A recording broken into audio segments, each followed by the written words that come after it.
Hello, everybody. Welcome to Hump Day. Actually, no, I'm sorry, we're just past Hump Day. We're actually on Thursday. Anyways, I hope everybody's been having a good week thus far. We're just gonna wait a few minutes, give people a chance to get in here. While we wait, I'll put on some music. Got to do a couple other things here real quick before we get started. So, I'm gonna put on some music now. Keep you guys entertained for a moment while I go ahead and take care of some other business here.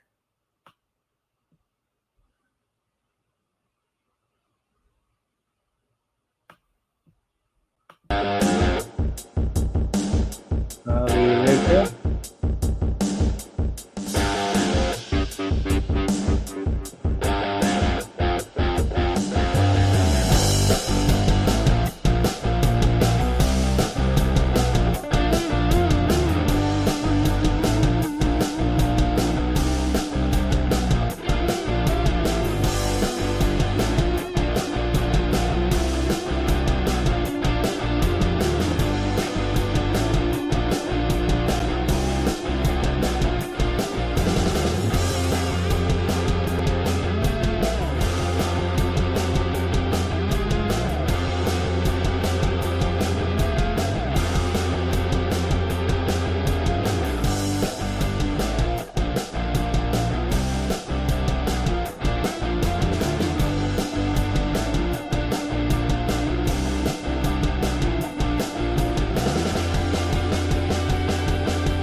All right, I'm back.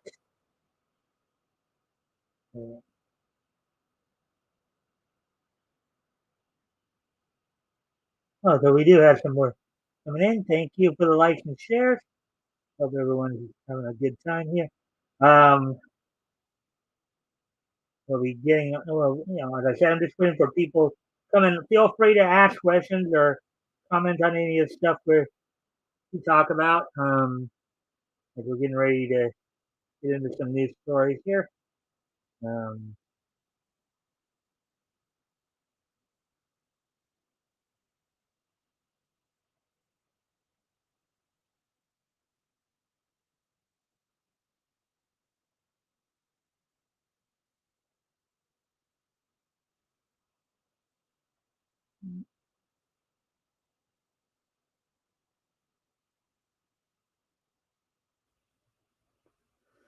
all right, so as I said, we're just waiting on more people to show up.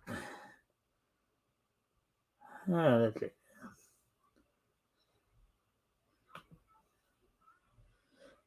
Let me see now. What can I? Oh, have a gay old time. Do do do do do do do do do do. I'm Popeye the Sailor Man. I'm Popeye the Sailor Man. I'm strong to the finish when I eat my spinach. I'm Popeye the Sailor Man. I'm Popeye the Sailor Man. I'm Popeye the Sailor Man. I'm strong to the finish when I eat my spinach. I'm Popeye the Sailor Man. Here I come to save the day. It's Mighty Mouse who's on his way. Ah, ah, ah. Da, da, da, da. Da, da, da, da, da, da, da, da,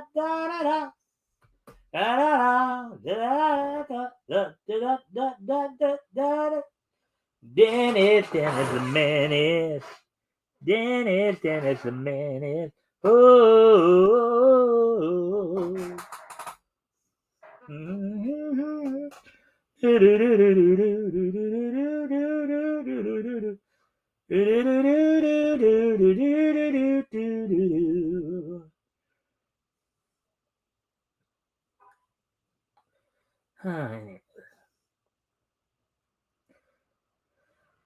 Inspector Gadget. Inspector Gadget. Go, Gadget, go. Go, Gadget, go. Inspector Gadget.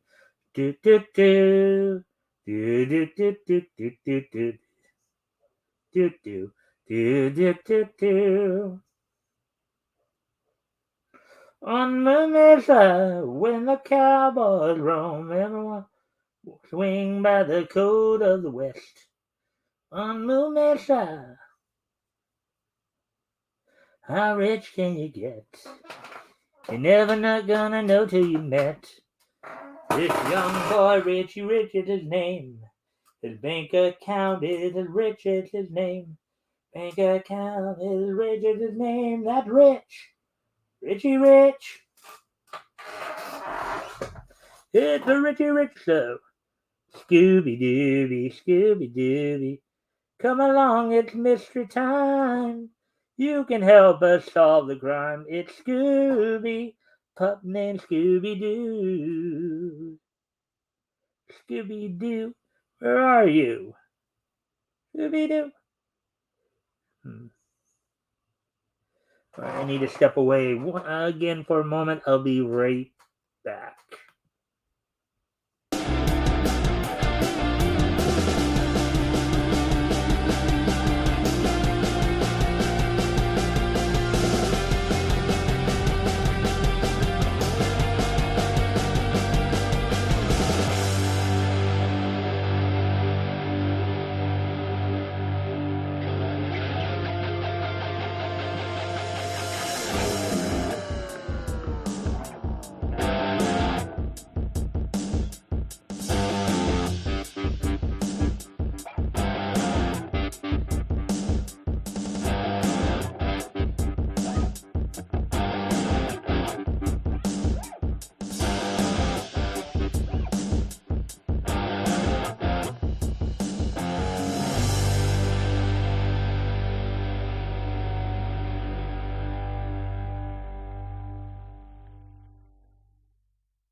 All right, I'm back. Sorry about that. Hopefully, kind of took care of it.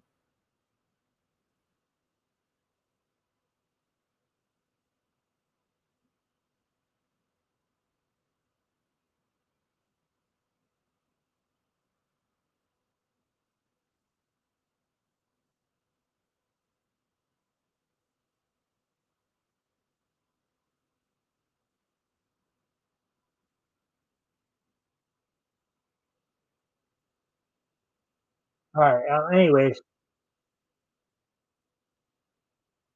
Anyways, um, actually past the 10-minute mark. And that's I guess it's a good time to get going on the topic. Then, so tonight we're gonna cover like 6 articles, 2 from Founding in the Comics and 4 from TBR. The 4 from TBR are gonna all be comic book related, and then the 2 from Founding in the Comics are actually cartoon related somewhat, including uh, David Zaslav continuing to get pushback from SJWs. Um, been a couple. Obviously, he's doing a lot of cost cutting, cutting out a lot of woke programming that not a lot of people like. We're going to be looking at those articles. On the comic book side of it, we're going to be looking. Let's see. Uh, we got some Neil Gaiman news, some Jerry Ordway news. Hey, RJ, smash that like and ding that bell. Shoot the arrow. Thank you there, RJ, for that. I do appreciate it. Um, Always glad for the help. Anyways, so as I said, let's go ahead and then we got some previews on Barnstormers from Scott Snyder, as well as the 100th issue of Mighty Morphin Power Rangers from Boom Studios. So without any further ado, why don't we go ahead and get started with all that? And then, of course, the wrestling roundup and this day in each history towards the end. So, with all that being said, let's get going here.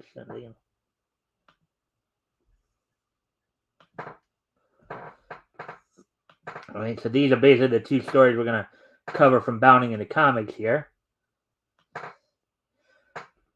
All right, so here we go. And that, from what I understand, is Lola Bunny, who was first introduced, I believe, back in the, I think it was the early 90s, HGM. Anyway, so here we go. Animation fans unhappy with recent cancellations accused Warner Brothers Discovery CEO David Zaslav of being a quote uh, ish Trump supporter unquote and called for his firing. Nerdigans published um, published earlier today. So, ever since Warner Brothers Discovery started cutting animation content from HBO Max, unhappy animation fans have been out in full force demanding the removal of David Zaslav from his position as the company's CEO. Yeah, because a lot of the stuff that they're trying to put out there is trying to brainwash kids so into their line of thinking. They don't like that. So his recent round of outrage against Zaslav stems from his decision to cancel several upcoming animated projects in service of his goal of cutting back on Warner Brothers Discovery's overall expenses. A lot he said he's claiming a more cost cutting, you know, but it's kind of like it just so happens that a lot of the cost cutting measures are going after a bunch of the more woke stuff. Um, and even Yellow Flash had noted that the canceling of Ellen DeGeneres series wasn't as much because of the wokeness, but more more the fact that more the fact that Ellen DeGeneres shouldn't be getting any feature because she was accused of of basically treating her workers bad.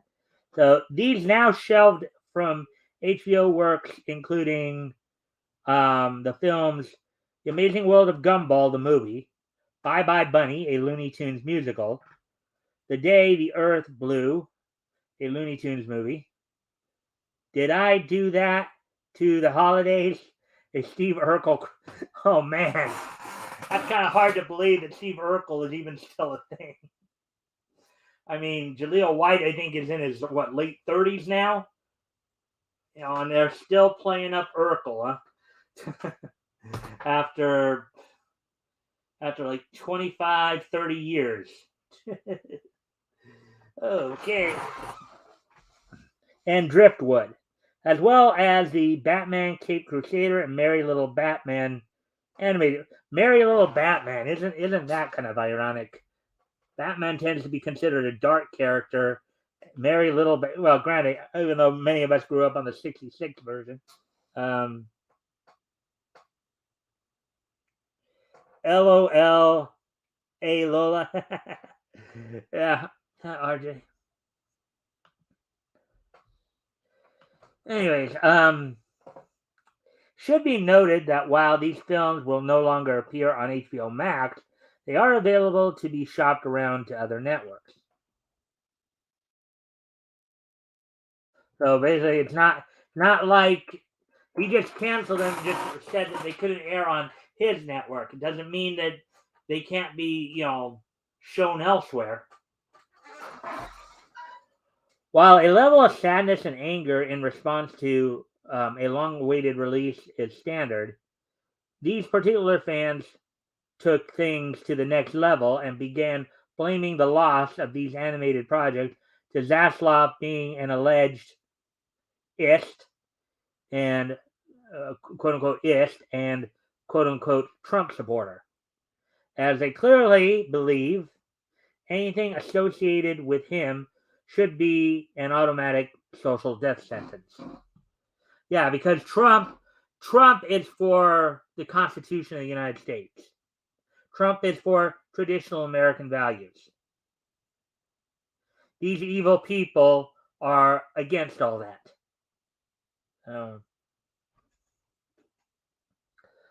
This belief regarding Zaslav's political leanings originates from a tweet by Twitter user at Brother Numse, who on July 27th tweeted a 2017 quote from the CEO wherein he asserted, quote, Trump, some of his business policies could really be helpful to America. And I think that the idea of having a Republican Congress, a Republican Senate, a Republican president is a good thing because now they're going to get some things done, unquote. Or at least that's what we all thought. Now, I know Yellow Flash also reported on this article earlier, on this story earlier. I was watching Yellow Flash's video on it, and he was saying that actually Zaslav, if anything, had actually donated money to more Democrats than Republicans. If anything, this may have been more like a sarcasm. But I don't know if anybody can really say it, I don't know if anybody can really say what Zaslav's actual political leanings are, because he's never really come out and said what his actual political leanings really are. So, but they of course assume that he's with Trump because he's supposedly anti-woke. Well, newsflash: woke doesn't pay the bills, and we've been seeing that time and time again.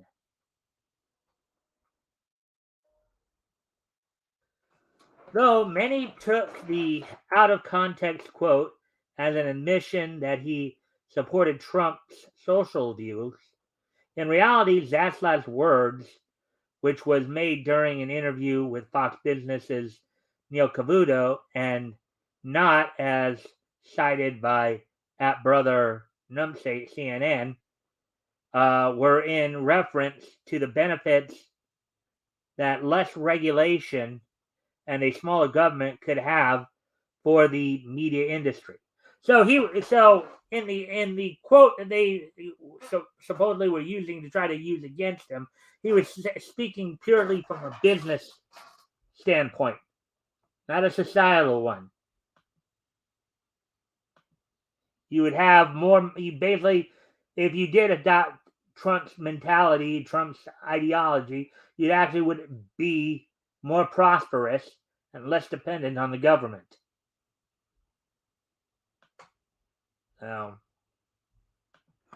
Does the statement from a February 2017 interview automatically mean David Zaslav is a Trump supporter?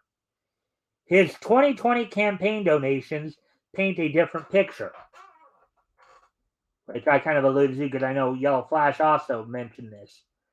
According to campaignmoney.com, during the 2020 election cycle, Zaslav donated $124,250 to the Democratic Congressional Campaign Committee out of his total $253,250 in donations. So almost half, just under half of his contributions went to the Democrats.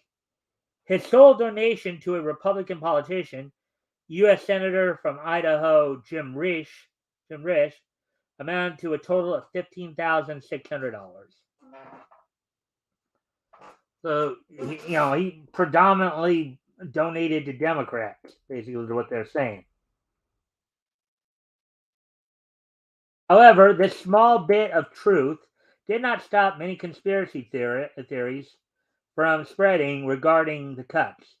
The most popular being that Zaslav cut diverse and inclusive content because he was a Trump supporter. Quote, this may sound tinfoil hattish, but David Zaslav is known to be a Trump supporter, right? Wrote Torinami. Yeah, and people made an incredible jump there just because and his reasoning is he was cutting it for cost, not for anything else. The fact is, the diversity and inclusive programming do not make money. Nobody wants to watch it. Nobody wants to be preached at. And quite honestly, I think I can speak for a number of people. We're actually kind of getting sick and tired of people sitting there playing victim all the time.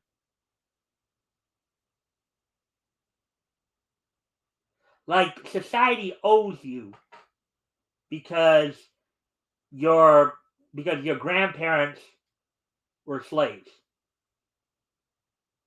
or because you make certain choices in your life. There are some of you who are in those POC or minority who actually make more money than I do.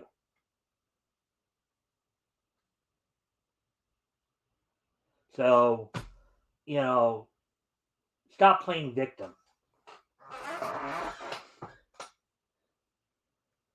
Quote, now that he's CEO of HBO Max, DC, CNN, and others, he's managed to cancel Batgirl, remove Infinity Train, and other inclusive animations from HBO Max, cancel, quote, reliable sources from CNN.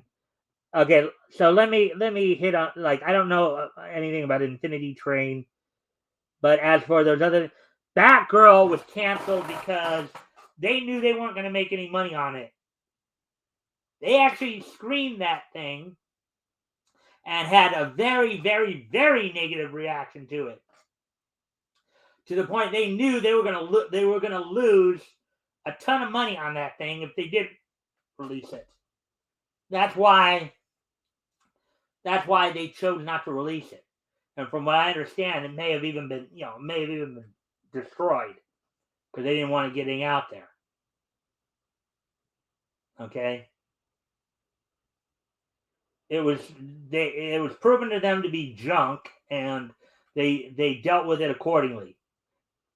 As for getting Brian Stelter canned from CNN and reliable sources, as I understand it, that wasn't as much.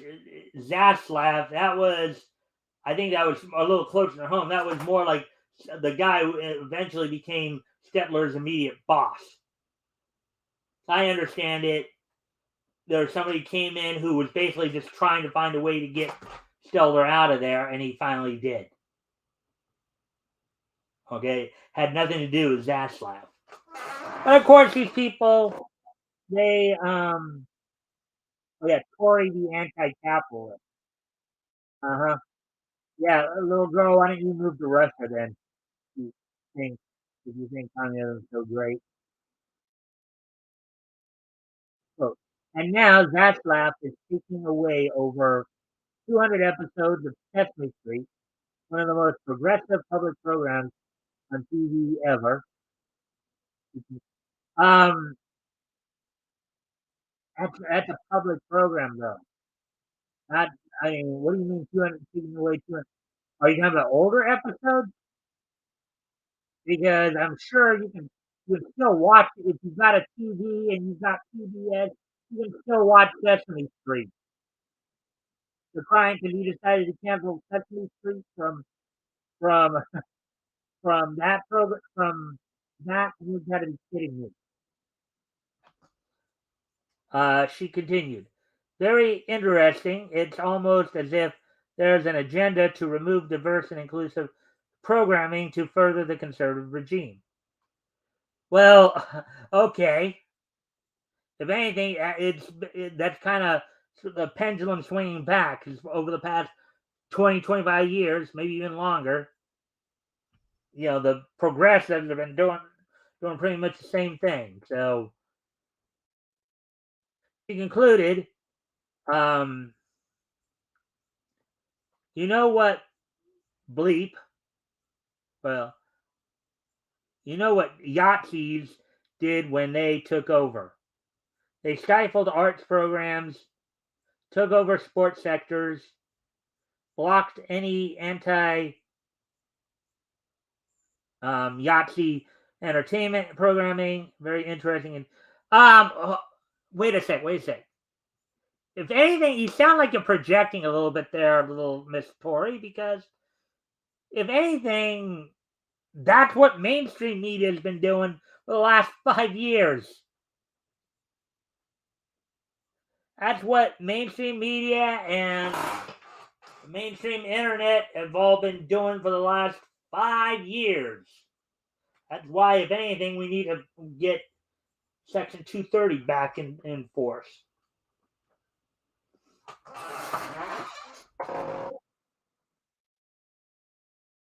That's our noble right, declares. So, in case people aren't aware, Zaslav is not only a Trump supporter, but has disproportionately canceled shows by women and POC. That may be true, but it's not because they were women and POC, because they didn't make money. So, he has hired 6 old white men in the top executive positions upon upon entering the company. Unquote, he added. Not only are his decisions terrible, they are made in bad faith. Um, could it be because maybe those 6 old white men know how to make money, and the women in POC they fired don't? Maybe that's the reason. Oh, Trump supporter, Clint Eastwood wannabe, and all around terrible person, said at Nikki Lee Hart. Quote, David Zaslav has significantly or single-handedly destroyed the animation legacy that Warner Brothers spent almost 100 years creating. Shareholders should be terrified. No, I think shareholders are actually happy because they're going to be making more money. They're going to be making more money. They're not going to have to put up with all the BS, and they're not going to have to deal with the backlash too much because once things start turning around and they start making more money, all this is going to go away. Hashtag fire. Yeah, that's gonna happen. Quote, so a maggot took over and destroyed a beloved network. I think if mag, I think you were spelling that wrong, but whatever. It's Maggot. At DJ Rummel asked, well, I guess unless he means like MAGA, like MAGA hat or whatever. At Nikki Lee Hart in turn, quote, can we please stop watching them destroy stuff? And so something about it yet. All right, I read that statement in whole. That statement doesn't seem to make any sense. But I heard this ham-fisted butcher was up his own bleep, but also a Trump. Okay, no bleeping wonder. Quote, he's so stunningly inept. Yeah, it's kind of funny how they automatically think he's a Trump supporter just because he wants it. He'd rather do good business than feed propaganda. Propaganda, which people are being a little bit more projecting. Quote, the machine gun bleeps are loud as bleep. Yeah, these people probably have the collective intelligence of a single ant. They can't make their arguments without throwing in swear words, all this stupid stuff here. Likewise, at Miss MySpace declared, quote, I think it's really important that we know David Zaslav, the guy responsible for HBO Max's downfall and removing all traces of cartoons we love, is a Trump supporter who bought out Warner Brothers with ulterior motives. Oh boy. Is she trying to assert that Trump bought out? The way that statement almost reads, it almost sounds like she's saying. Well, actually, she might be saying more like David Zaslav bought out Warner Brothers. He's the CEO, but he's not the owner, though. He answers to the board. He didn't buy out. These people are stupid. These people are so freaking stupid. Ah.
All right, we're back now. All right.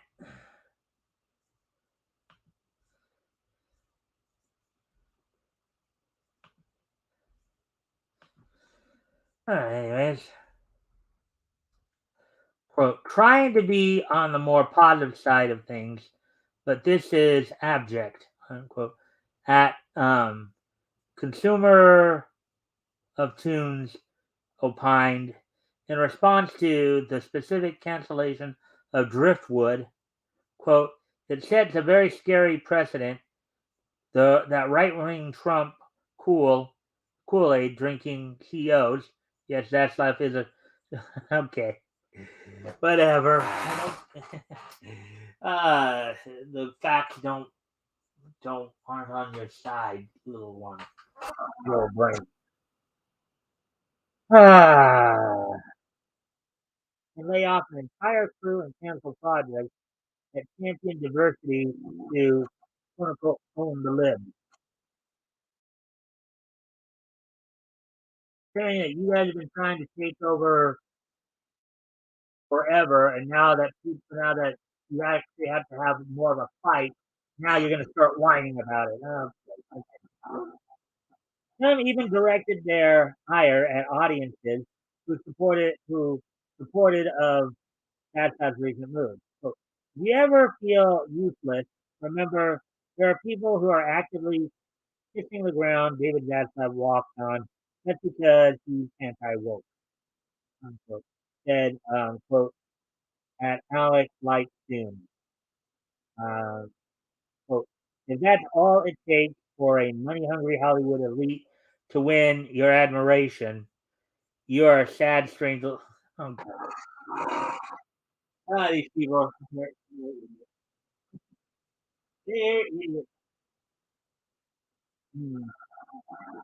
they are bona fide idiots.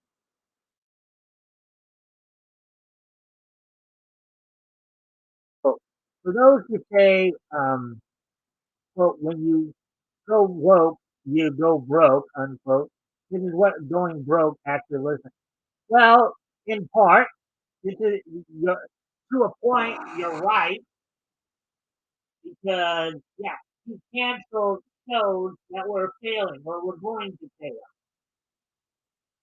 You canceled shows that only a very, very minute amount of people were probably going to watch. You idiot.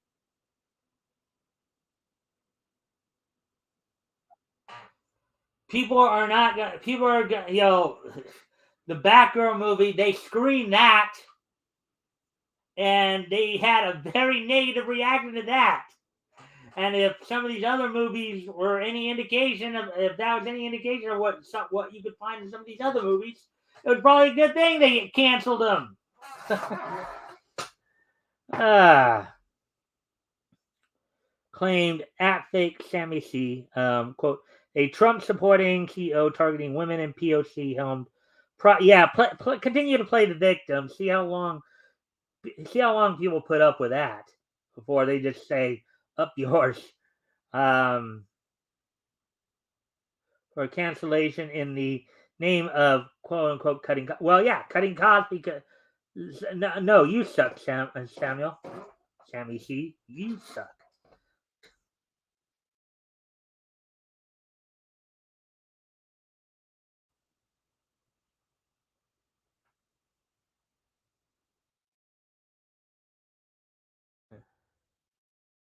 Summarizing these talking points, at Stars Opaz listed, quote, what we know about David Zaslav. Quote, he is an evil-ist white man who doesn't care about diversity. Greedy corporate money man who only cares about money. Well, that's the name of the game. Everybody cares about money. Anybody? I didn't watch it myself, but I know that there are the classic lines in the movie Wall Street with Michael Douglas, where greed is good. You want to have money. You want to. The more money you make, the more you can provide for your family, the more you can provide for others. Provide for the causes that you want to provide for. So, trying to make WB Warner Brothers to be more reality, avoiding taxes and abusing them, sick man in general, unquote, they wrote.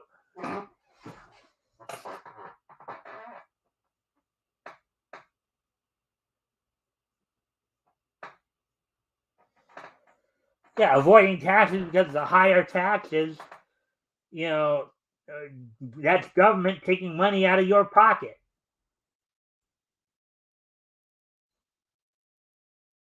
And there we go. So that one.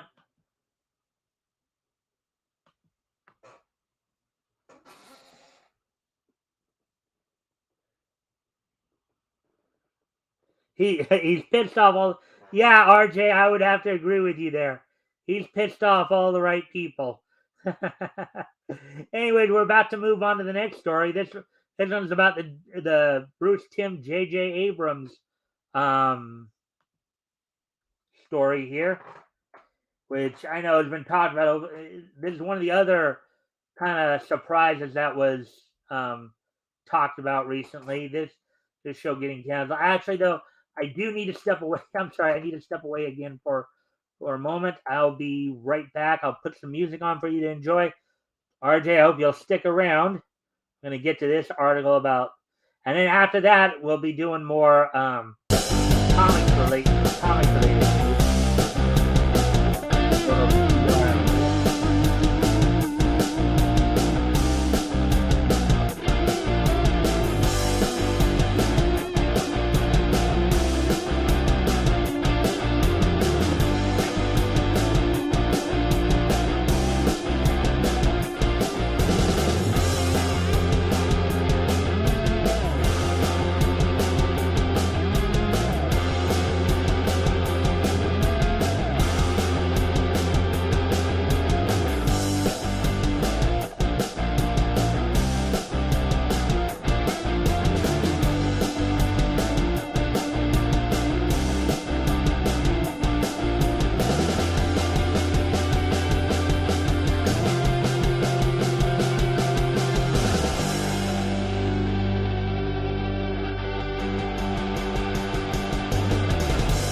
I'm back.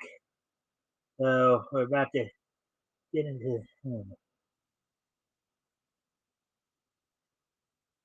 Come on.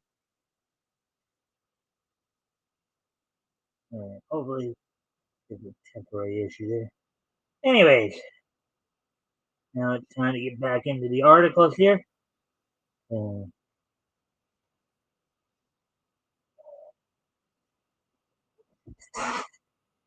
J.J. Abrams produced Batman Cape Crusader animated series, no longer going for HBO Max. I know this has been talked about quite a bit lately.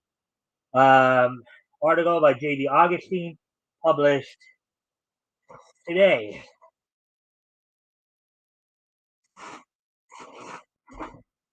The animated Batman revival Cape Crusader is no longer a go at HBO Max. There's another one that they canceled recently.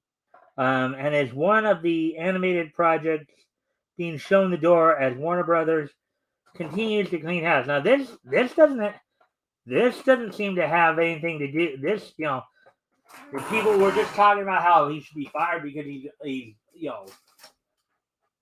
David Zaslav is canceling a whole bunch of diversity programs. This I don't think is that diverse. Batman's a white character, I don't know JJ. I think Bruce Timm is white. So this article in of itself just contradicts the one we just did. TV Line, who was the first site to cover this update, reported Batman Cape Crusader is, quote, no longer being produced for HBO Max, unquote, despite receiving a series order from the streaming outlet and Cartoon Network. The good news is, if you were looking forward to this one, it is still being made by Warner Brothers Animation and will have another chance to find a new streaming home or network.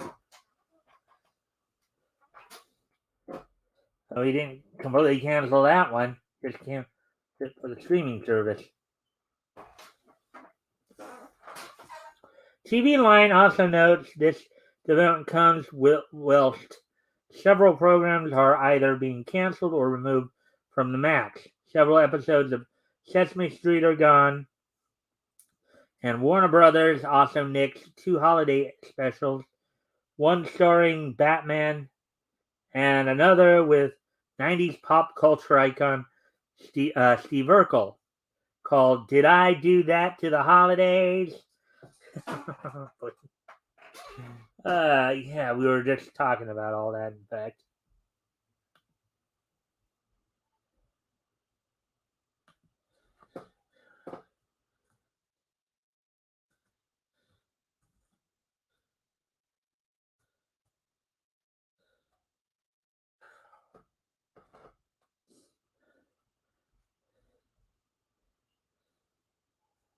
Anyway, we continue on now.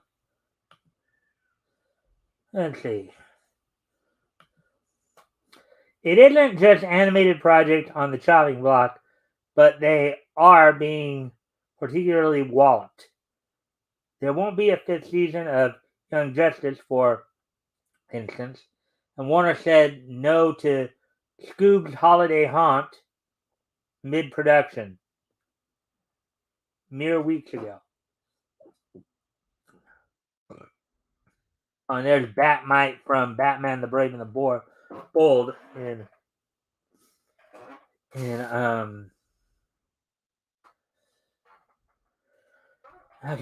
this little movie called Batgirl, you may have heard of, also got shelved.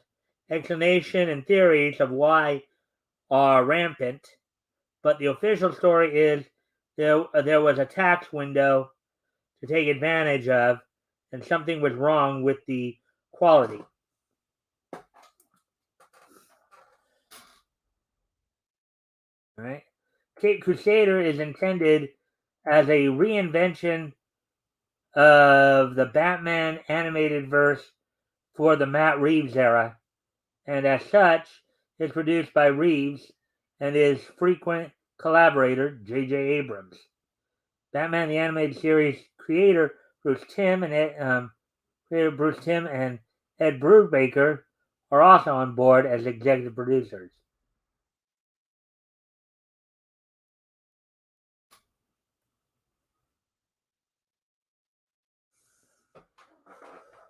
Quote, utilizing state-of-the-art animation technologies available, this powerful creative partnership will once again reinvent Batman and his iconic rogues galleries with sophisticated storytelling, nuanced characters, and intense action sequences, all set in a visibly striking world, unquote, says a press release from Warner Media from back in 2021 when the series was initially announced.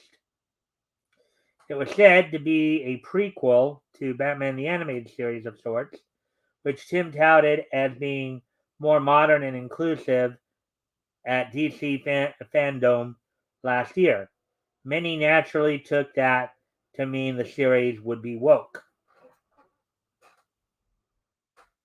Yeah, anytime you start praising something for being inclusive and diverse, it's going to be taken as being woke because it's going to be looked at as being propaganda. That said, Abrams still has a first look contract with Warner, and though he is sitting on a handful of IPs, his Justice League Dark and Constantine projects remain in development as of this writing. So there you go. There's that one. So we'll prepare to go over to CBR and hit some of the comic articles.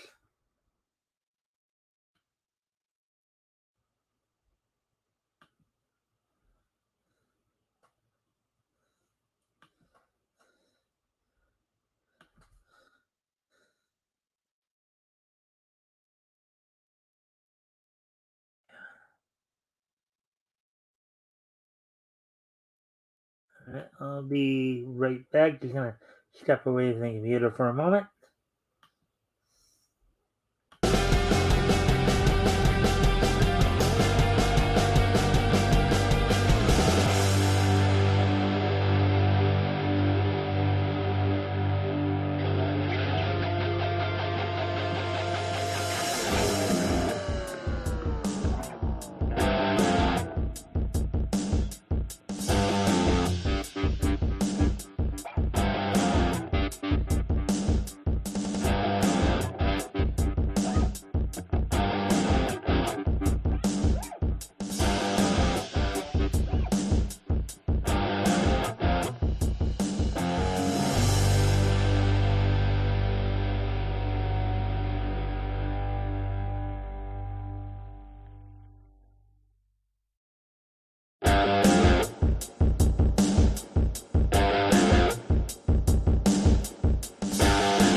And I know I've said this before. Okay, we're back now. Anything strikes your interest, guys, feel free to ask questions or comment.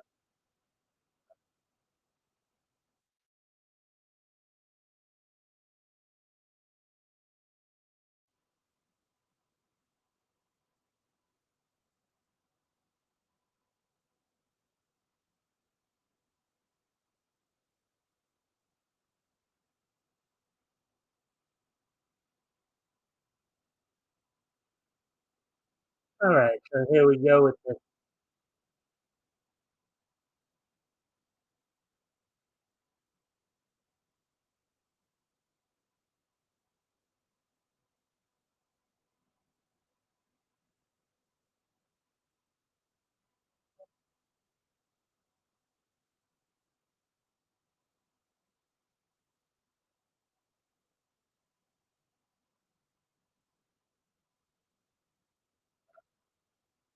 Sandman creator hints Audible's third act is almost here. All right. The Sandman creator, Neil Gaiman, not so subtly implies that the third act of Audible's audio drama adaptation of the comic will arrive very soon. Article by Noah Dominguez, published 20 hours ago.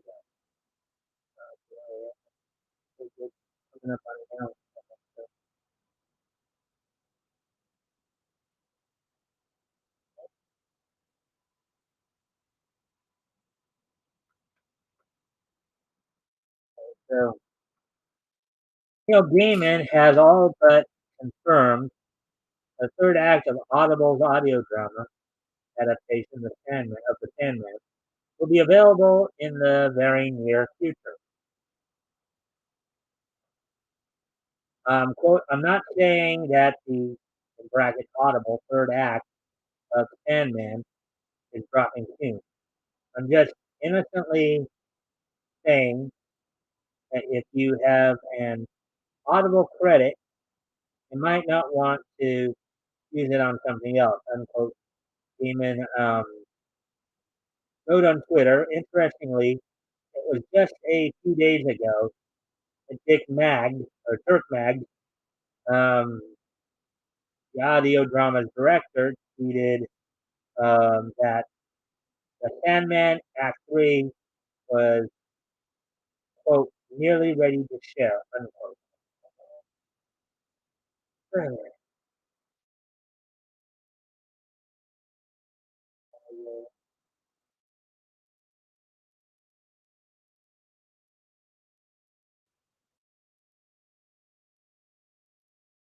Created by writer Gaiman alongside artist Sam Keith and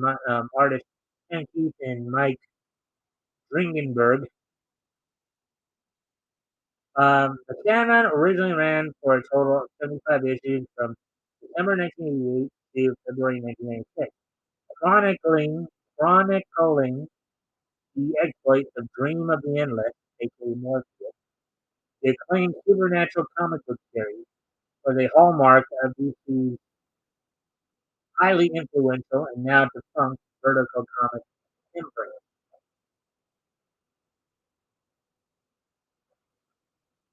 Adapted and directed by Mag, Audible's The Sandman launched in July 2020, adapting the original comic's first, first three major story arcs, Prelude and Nocturne, The Doll's House, Dream Country. In September 2021, Audible released The Sandman Act 2, which adapts Season of Mist, A Game of You, and most of Fables and Reflections. In addition to the rest of Fables and Reflections, the remaining arcs include Brief Lives, World's End, The Kindly Ones, and The Wake, as opposed to The Woke, which is a nightmare. Anyways,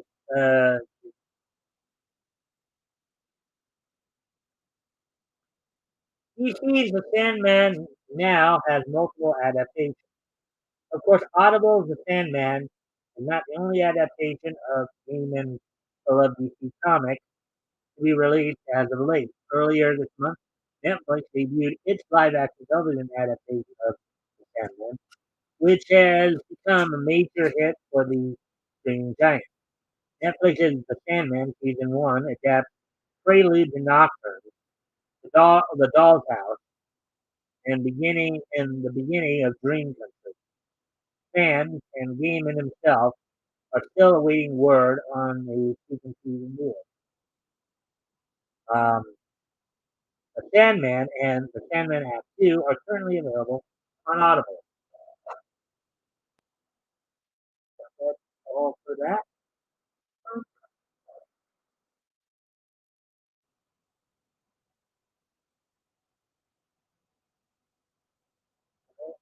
So, like I do need to step away from the note. Things are getting a little dimmer in here, so it's time for me to make I'll be right back.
All right, so we're back now.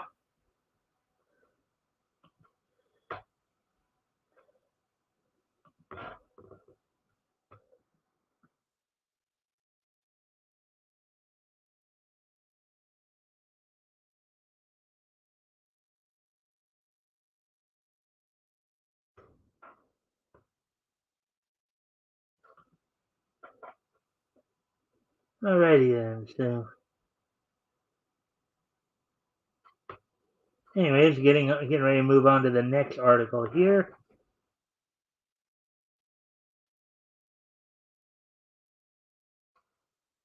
This one right here.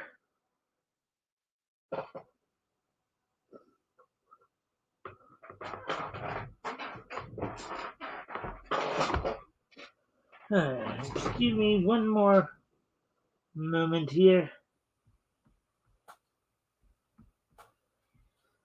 to make a quick adjustment. I'll be right back.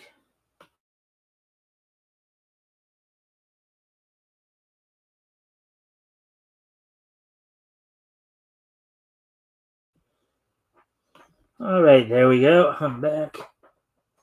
All right, so here's the next one. So, iconic artist Jerry Ordway shares the good and bad about Shazam and Black Adam's DCEU rise.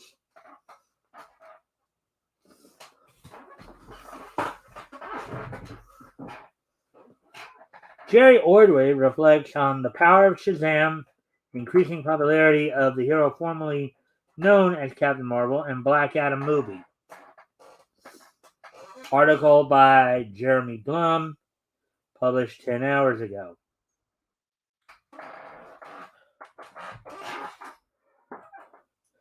Esteemed writer and artist Jerry Ordway is impressed with the recent rise of Shazam Black Adam, but he wishes that his classic 90s run on the characters was more widely accessible.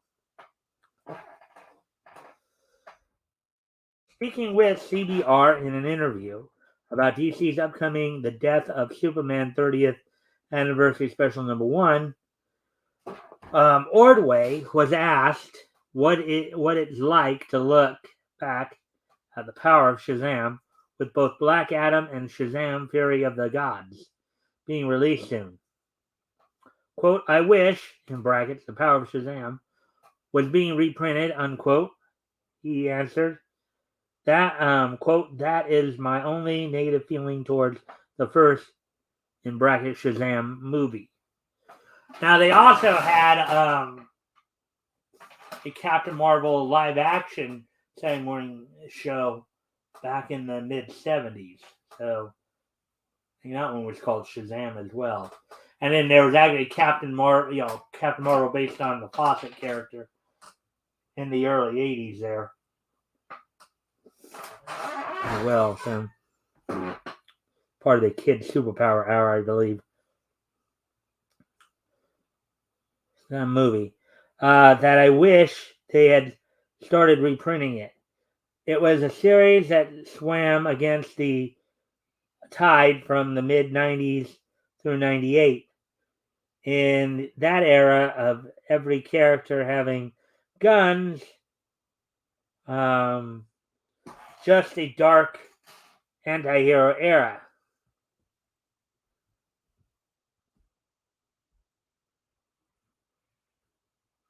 Right now I understand what that was.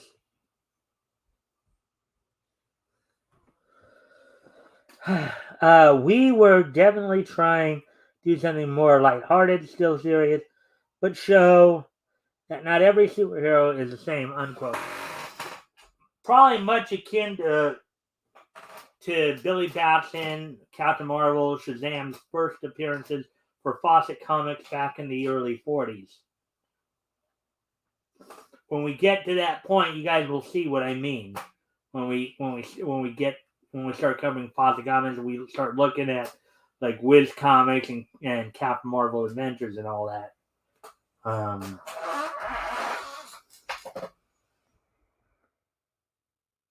What was The Power of Shazam? The Power of Shazam was published in 1994 as a hardcover graphic novel that revamped the origins of Billy Batson and his alter ego Shazam, or Captain Marvel as he was called at the time. The book, which featured Billy's first interactions with the wizard, who gave him his lightning power. Now, mind you, it's not, he didn't have lightning powers, okay? Yes, a lightning bolt was used to infuse him with his powers, but he wasn't like shooting. He wasn't like Black Vulcan from the Super Friends. He wasn't shooting lightning out of his hands. You know, the name Shazam, in fact, basically those 6 letters, more or less, well, they represented a human and 6, basically a human, I think a demigod and a few gods in there as well, who are a couple of humans. Let's see, Shazam, what the wisdom of Solomon, the great Israeli king, the strength of Hercules, a demigod, the endurance of Atlas, a human, I believe, or a demigod, Zeus, the power of Zeus. That's where the lightning bolt came from. There's a god. The courage of Achilles, a human. And the speed of Mercury, a god. So, they had a couple gods, a couple humans, and a couple demigods in there. All of them, bestowing their power upon Billy Batson. The book, which featured Billy, okay, we read all. Dr. Sivana and Black Adam was critically acclaimed and paved the way for a series of the same name that lasted 47 issues from 1995 to 1999. While the original graphic novel has long been out of print, a 2020 deluxe omnibus collected the story along with issues 1 through 12 of the series. The rest of the series remains difficult to find in a collected format. Quote, I'm thrilled with the idea of the movies, unquote, Ordway continued. Quote, the first one captured the vibe of the comics that I did really well, even though it was based on stuff that Jeff Johns had done in his series. but I feel like the DNA is there. Let's see. With Black Adam, it's weird too because Black Adam has Atom Smasher, who was Nuklon, a character that Mike Macklin, Roy Thomas, and I came up with for Infinity Inc. Way back in '83. I feel like I have a stake in each of them. Now, from what I know of Atom Smasher / Nuklon, I think he was the adopted son of the Golden Age Atom, Al Pratt. And it's kind of where he got the name and motif, even though he had more like size altering power, like akin to Ray Palmer. But instead of becoming smaller, he actually became bigger. Go figure. Let's see. In my Shazam stuff, I plugged Black Adam in right at the beginning, so he's more of an integral part of the mythos. All that stuff coming out about it looks great. I'm excited to see it.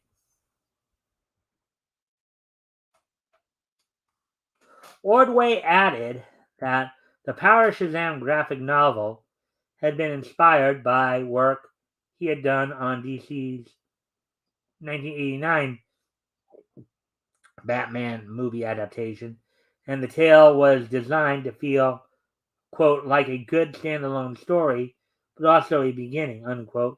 Aside from Shazam, Ordway's most recent contribution to the DC Universe is a story in the forthcoming The Death of Superman 30th Anniversary Special Number 1, which goes on sale November 8th. Starts CBR. So there we go with that one. So we're at on time here.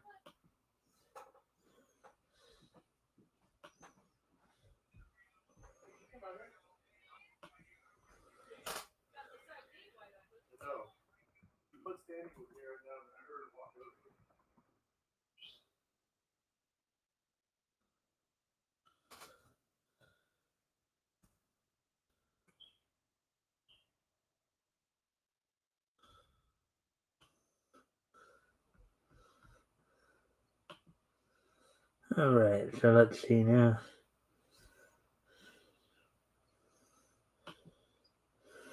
All right, so let's see. Actually, I was trying to also see. Okay, so we're already at the hour 15 mark here.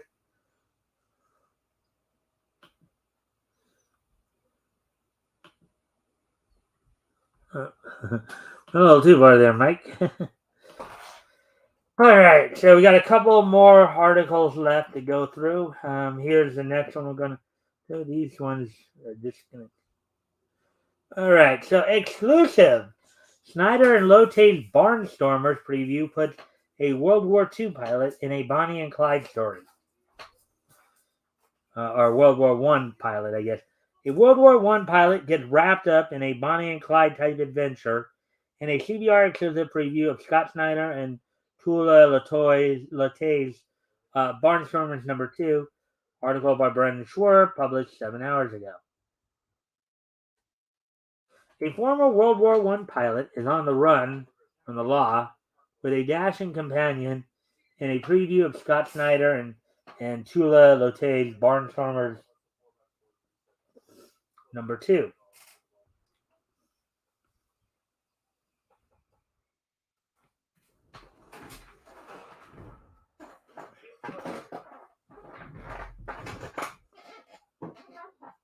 Barnstormers number 2 is written by Snyder and features art by series co-creator Lotte, colors by D.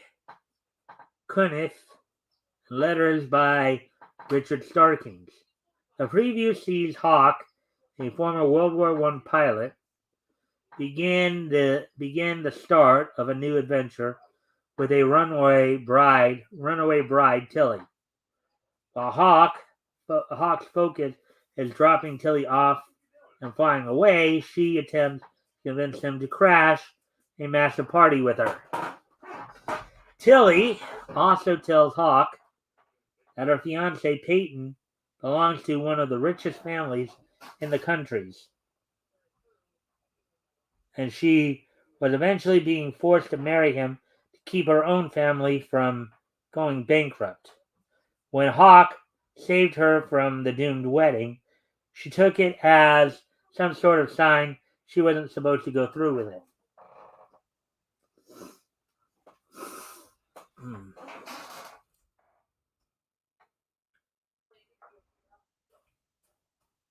A synopsis for Barnstormers #2 reads, quote, Hawk and Tilly find the best place to hide from the authorities at the swankiest soiree around, with more adversaries surfacing every minute. These two fugitives may be forced to confront some harsh truths about one another.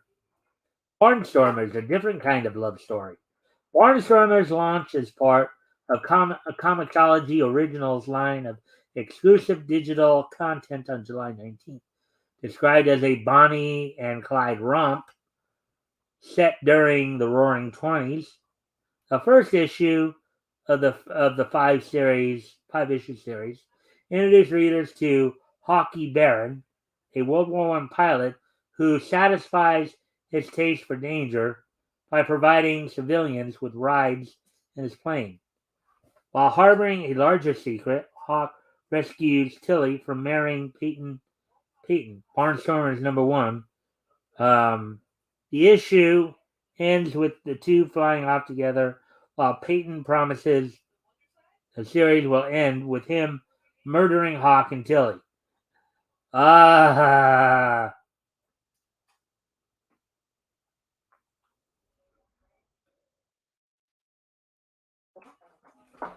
Speaking with CBR at San Diego Comic-Con, Snyder said Barnstormers is set during a time period in which he's always been fascinated with. Quote, it's right after World War One, unquote, he explained. Quote, it has a lot of similarities to now, where there's a big pandemic right before there's a moment of kind of odd stability after a lot of turmoil. People are really scared about what's going to come on the other side, and yet rich people are kind of partying in the Roaring Twenties and all this stuff, while young people are really frightened. In Barnstormers, young men would come back from the war, buy their decommissioned planes, and go and do the amazing daredevil stunt loop de loop and jump from wing to wing. Barnstormers #2 features cover art by Lotte. The issue releases August 30th from Comixology Originals.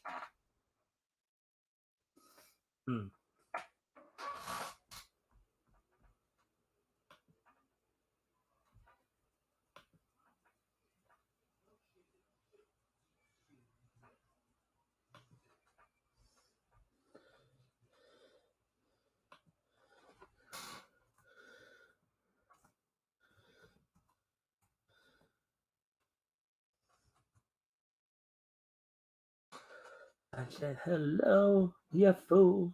So we got, let's see, one more article go, then we'll be done with the articles at least. Let's see.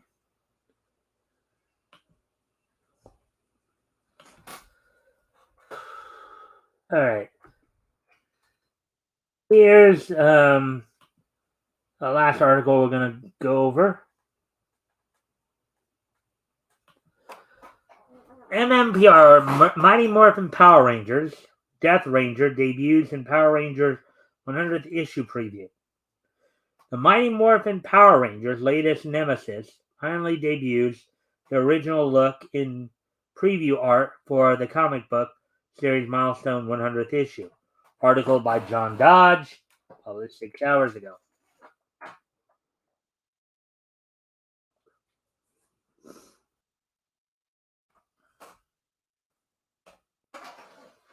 The menacing Death Ranger makes their debut in preview art for the hotly anticipated Mighty Morphin Power Rangers #100. courtesy of Boom Studios. Mighty Morphin Power Rangers, number 100. Preview gives fans their first glimpse at the Death Ranger in all their splendor as the long-lost Gold Omega Ranger. Mighty Morphin Power Rangers number 100 serves not only as the culmination of the titular hero's ongoing battle against the Death Ranger, but also as the final issue of writer Ryan Parrott's run on the series, which began all the way back in 2016.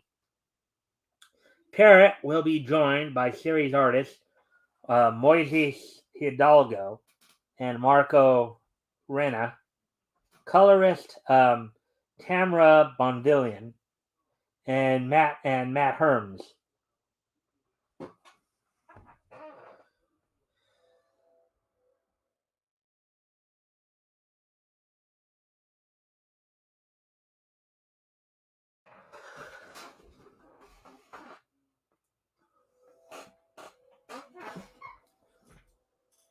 Mighty Morphin Power Rangers number 100 is set to feature a host of guest artists, including Dan Mora, who will also be providing main cover art for the milestone issue.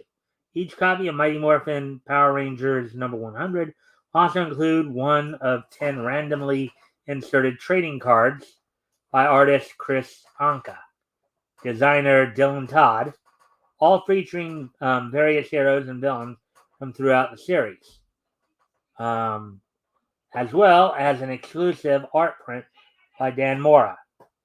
Mighty Morphin Power Rangers number 100 comes as the culmination of the Omega Rangers' battle against the Death Ranger, who overcame mortality only to be sealed away for their crimes. In his most recent desperate attempt to claim vengeance for the lost lives of his own loved ones, Red Space Ranger Andros released the Death Ranger from imprisonment, only to kick off a crusade of violence that threatens the entire universe.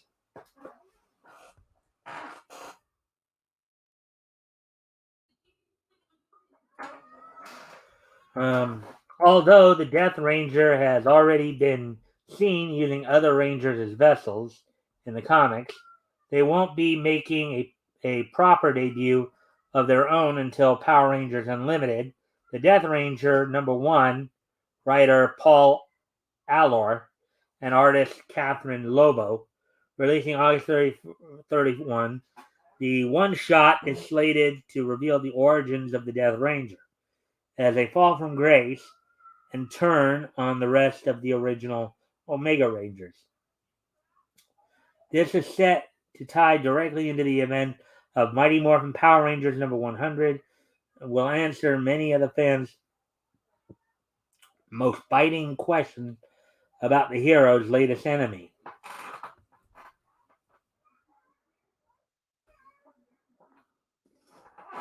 Mighty Morphin Power Rangers number 100, written by Ryan Parrott, with art by Marco Rena, Moises Hidalgo, Dan Mora, Francesco Mortarino, Danielle Di Nicuolo, Henry Pasatia, and Eleonora Carlini.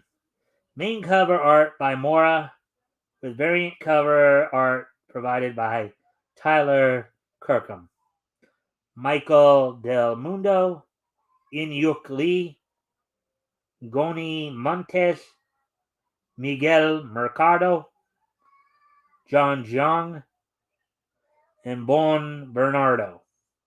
Mighty Morphin Power Rangers number 100 goes on sale September 28th from Boom Studios. Alrighty then, so that's it for the main articles tonight. We do have some, of course, some wrestling news to go over a bit here. Some a little bit of a little bit of WWE.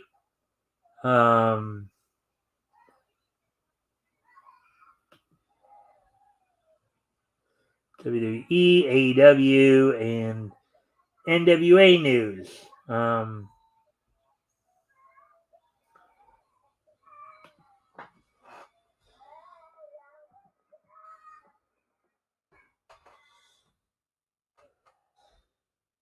So the only real news from the WWE is that they did receive a letter from AEW Legal to stop tampering with their talent.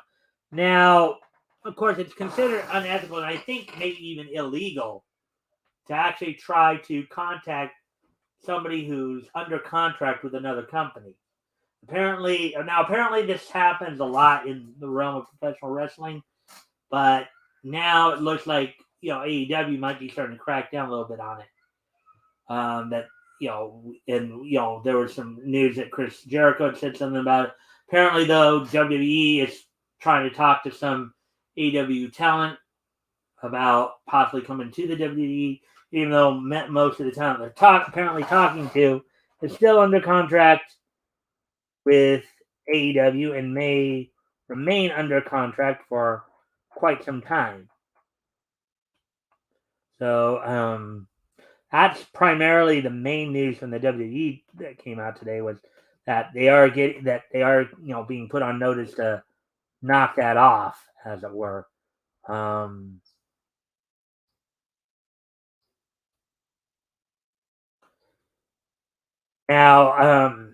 Now a couple other last night on last night's Dynamite, a couple of major things happened. Some one of which was probably something that a lot of people were very critical of, albeit I kind of saw this coming, from what little I was hearing. So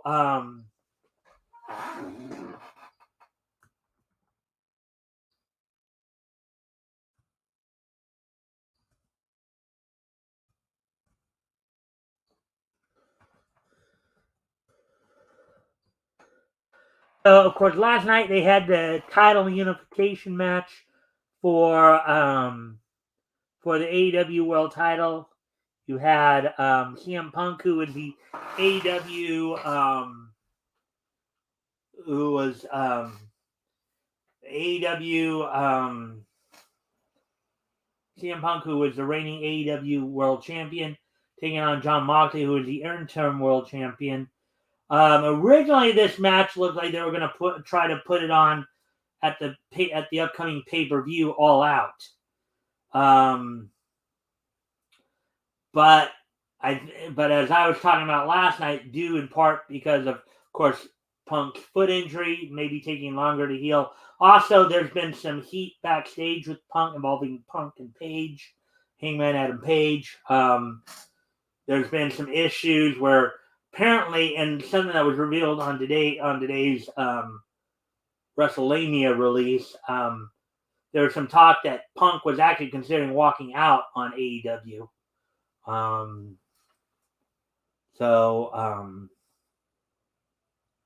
So there was there may have been some issues there. Let me just say from what I observed, of course, I believe there was that the thing between Punk and Moxley may have been a little more real than there's a little bit more of a shoot than maybe we were led to believe.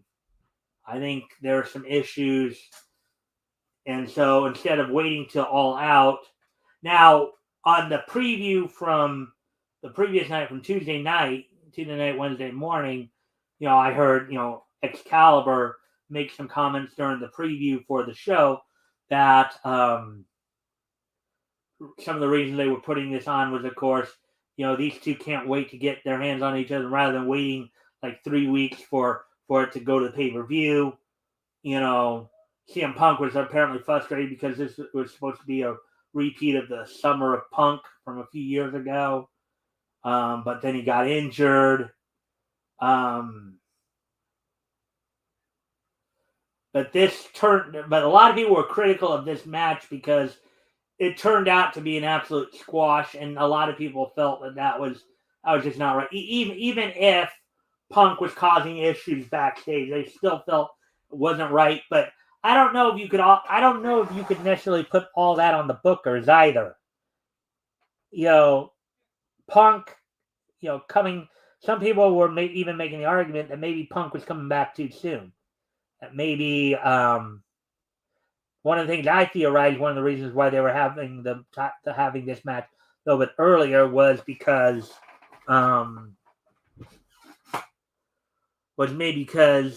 they realized that his foot was probably taking longer to heal than they originally thought it would. I think they probably thought that he would be ready to go by All Out, and that's why I think they decided to push it up, as it were, to they decided to push it up to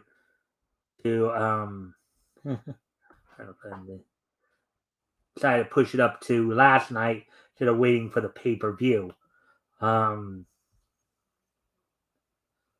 So a lot of people were very critical. They thought, well, if this squash was because they were trying to punish Punk for being a problem backstage, then that was probably a little on. It wasn't probably considered professional, or that was a little low end on management's part. But it's quite possible that, like, for example, what made it a squash is Punk. Because I did watch the match. I saw the match, and basically what happened was Punk hit a roundhouse kick on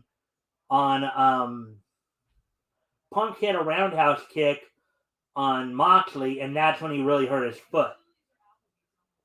And that's when, like, basically it was just a point of now Moxley just squashed him. It could be. Now again, I don't know how much of that is work and how much of that is shoot.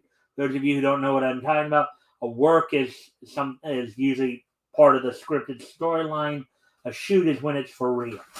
So how much of that was actually?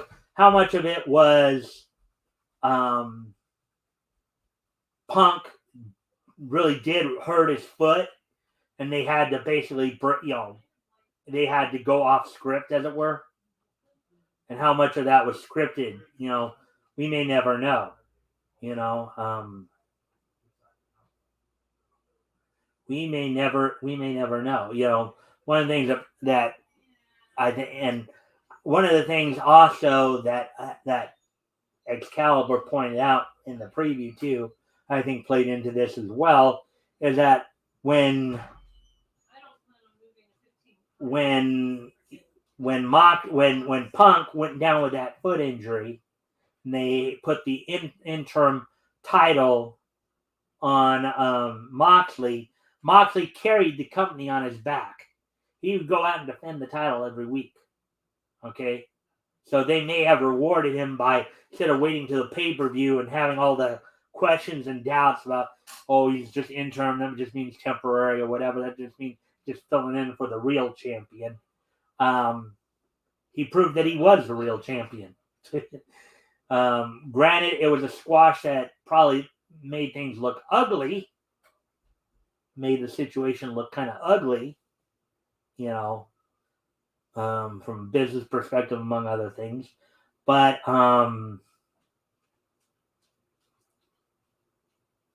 overall, I think that they had to do it.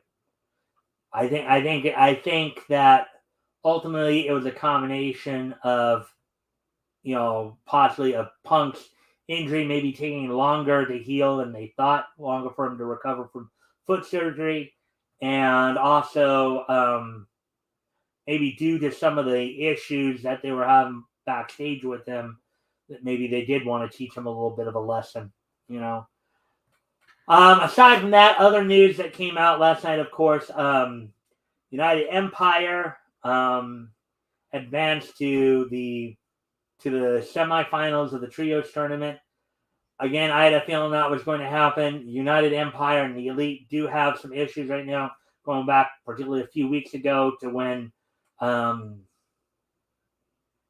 members of the Undisputed, Adam Cole with Red Dragon of Bobby Fish and Kyle O'Reilly,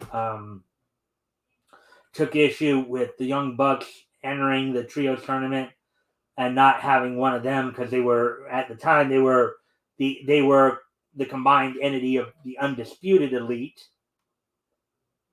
And so they ended up jumping the Young Bucks.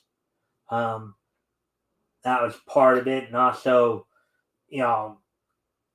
there's also, of course, cross issues between, of course, the United Empire, the Elite, Bullet Club, all going back to Japan. Now, last night, aside from, of course, what we talked about with the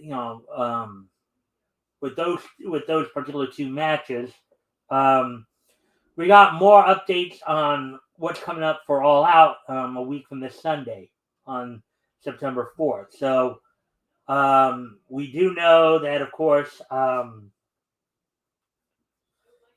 let's see. Original now, one of the now, of course, we know that the finals of the Trios tournament will be taking place at All Out. So the last of the first round matchups between the House of Black and Dark Order will be happening tomorrow night on Rampage, and then I think during next week's Dynamite and Rampage, the semifinals will be happening, and then you'll have the finals at All Out. Now, of course, they also set up a couple other matches. They set up Chris Jericho versus Bryan Danielson. They set up Christian versus Jungle Boy Jack Perry for that. There was another trios match not associated with the tournament in which the team known as Pinnacle, the TNT champion Wardlow and the of course the triple champions, the AAA World Tag Team Champion, Ring of Honor Tag Team World Tag Team Champion, IWGP Tag Team Champion FTR will be teaming together to face off against the team of Jay Lethal and the Motor City Machine Guns. Basically, Sanjay Dutt calling in the Guns to team with Jay Lethal. They all kind of work together, of course, in Impact. So there's also the Casino ladder match going on. Now, one other piece of news that was reported last night as well. Originally, Thunder Rosa was going to be defending the AEW Women's World Championship at All Out. Thunder Rosa apparently got hurt, and of course, instead of going with a more traditional route, they once again decided to use the whole interim champion. And so there will be an AEW interim women's world title four-way match between former champions Hikaru Shida and Dr. Britt Baker, and number one contender Toni Storm and Jamie Hayter. Those four individuals will be involved in the AEW Women's World title match. Also, you'll have Powerhouse Hobbs and Ricky Starks facing off each other to try to settle their issues. I already told you about some of the. I bet I already told you about.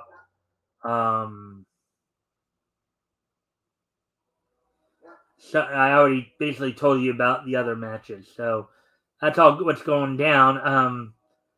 Also, as we now head into the NWA news. This weekend, of course, is excuse me a moment, as my dog is barking. Nobody else seems to be here, so I'm gonna have to go deal with her. I'll be right back.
All right. So, anyways, I'm back. So, as I said, this weekend is also the NWA 74th anniversary show being held at the Chase Park Plaza Hotel in St. Louis.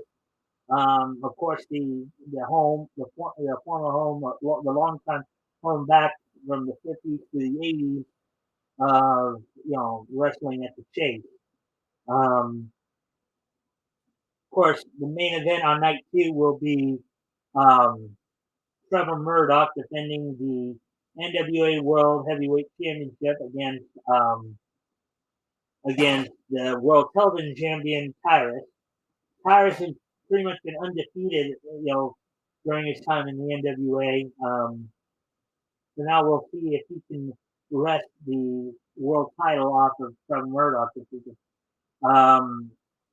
The tag team champions, the Commonwealth Connection of Terry Smith and Doug Williams, will be defending the title against former champs La Rebellion, Bestia 666, and Mecha Wolf 450, with Bestia's father Damien 666 in their corner. The women's title will be defended twice in the weekend. On night one, Camille will defend the World Women's title against Triple A Reina de Reina's champion Kaya Valkyrie. The winner of that match will go on to defend the belt on night two against the winner of the Burke Invitational. Now, the Burke Invitational, which will be happening on Saturday, that night one, that's a 10-woman gauntlet match. Among the participants include Kylan King, who has who is asked to be the first. Now, a gauntlet match, for those of you who don't know, is basically the idea you run a gauntlet. There are 10 part. In this case, there's 10 women involved. So you start out with 2, and the winner keeps wrestling until they lose, and whoever's basically standing at the end of all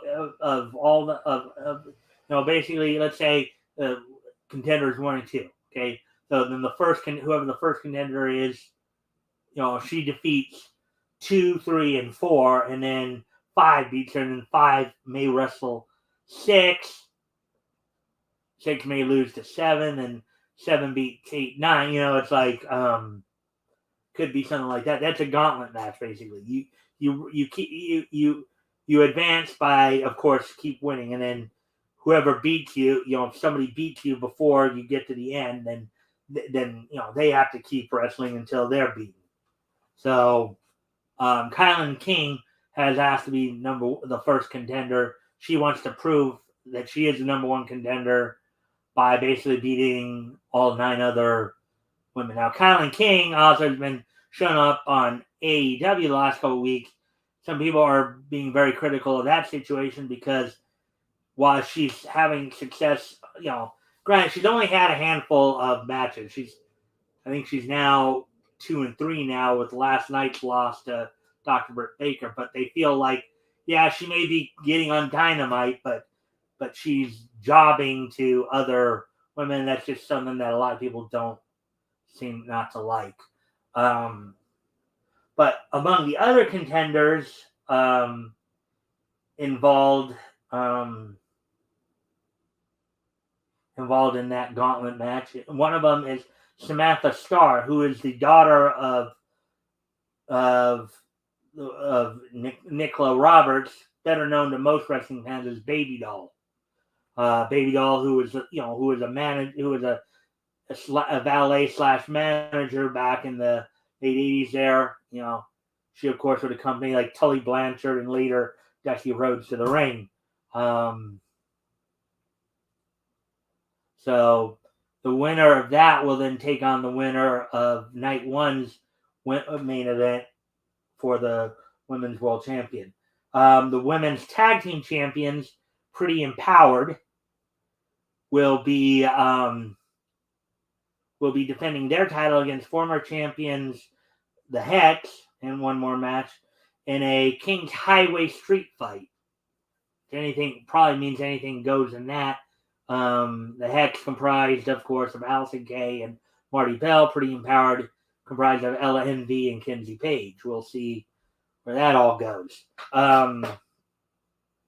Homicide defends the World Junior Heavyweight title against second generation star and future legend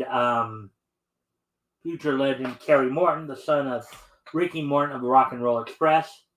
Jax Dane will be defending the National Heavyweight Championship against Scion. In some other matches, Bully Ray takes on Mike Knox in a tables match, in which you have to put your opponent through a table to win. And making his NWA debut, EC3 will be taking on Big Strong Mims.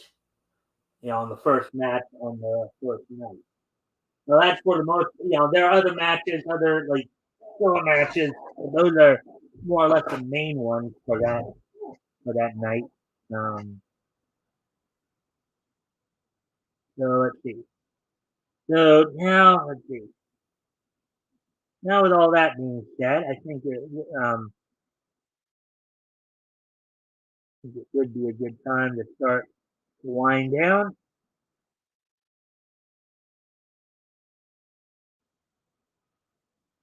Just going to start to wind down a bit here.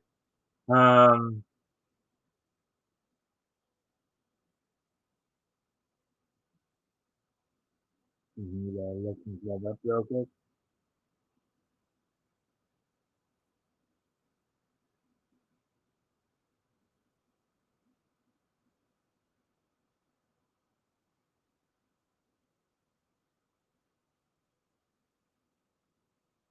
Alrighty then. So without any further ado, today being Thursday, Thursday, August the 25th, 2020. Let's take a look back at this day.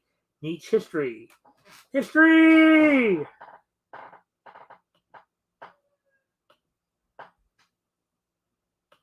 Alrighty then. So the first thing we're going to look at is we're going to head back to 1992.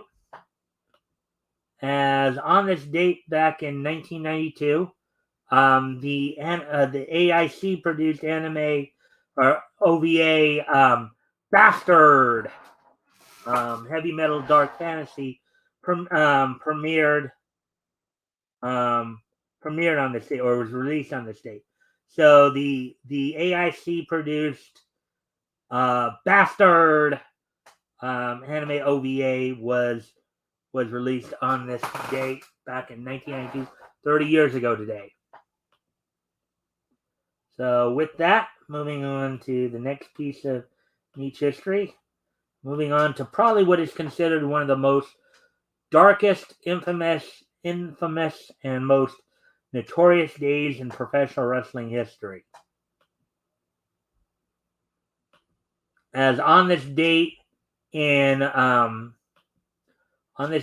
in 2007, 15 years ago today, the culmination of the Chris Benoit double murder suicide issue came into effect. They basically had a tribute to Chris Benoit on Monday Night Raw, but over that previous weekend, as we would later find out, Benoit ended up murdering his wife and child, and then hanging himself.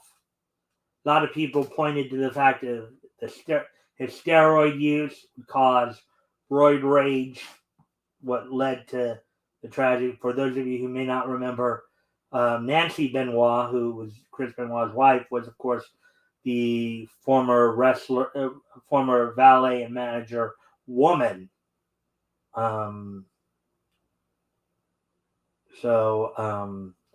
She was also, of course, the ex-wife of Kevin Sullivan. In fact, it was a whole issue issue involving her between, that ended up being that whole linchpin of that feud between him and Kevin Sullivan. So, on this date, 15 years ago today, the culmination of the whole Chris Benoit double murder suicide happened. Considered, it's sad for all three of them. I know a lot of people are not big on Chris Benoit because of what ended up happening, but you do have to kind of feel sorry for him as well. You feel more sorry, of course, for Nancy and their son who died. But it's also, but anyways, 30 years ago today, the passing of the three members of the Benoit family. So that was that. Let's see what else. Moving on from that.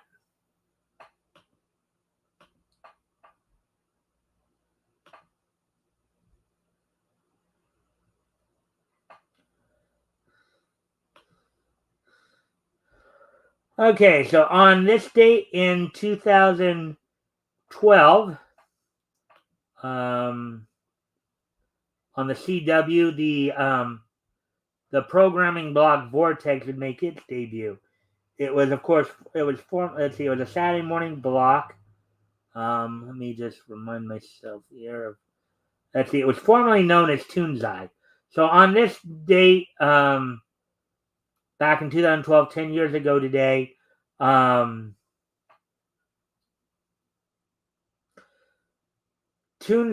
was replaced by Vortex. Back 10 years ago today. So, happened 10 years ago today. And now to the final piece of Nietzsche history, which happened just 2 years ago today, in 2020. on this date in 2020. Let's see if I can get to it. The 25th issue of Justice League Dark went on sale on this date 2 years ago. It was $3.99, 32 pages. Story was a battle of realities, written by Pam Venkatesan, art done by Amansi Nahuapan.